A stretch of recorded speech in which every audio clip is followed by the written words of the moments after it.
We're going to show you a super easy way to pre-build your casing units. We'll measure from the finished floor up to the top of our reveal on the jamb and add our 1/4 inch to that measurement. Also on the headpiece, we'll just measure inside of jamb to inside of jamb and add a 1/2 inch for a 1/4 inch reveal on each side.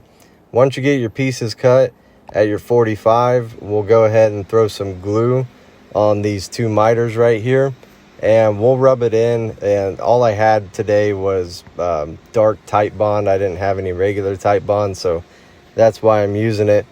But we'll rub it in, we'll let it sit for a couple minutes, and you'll be able to see kind of when that first seal coat happens on the end grain, you can see the grain start coming back through the glue. So right before we clamp it up, we'll add a little bit more glue. We're going to use our Wood River miter clamps, also known as clam clamps, and just a super easy twist right there, and it puts pressure, really good pressure, along all 3.5 inches of this miter right here.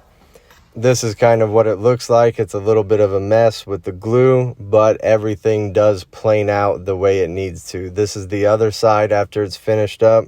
So here we'll let this sit for about an hour or so before we remove the clamps. In a perfect world, you'd want to wait a little bit longer before sanding it, but this is what it looks like when it's all sanded up.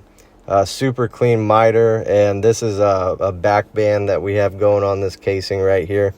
But it's a super clean, super easy process.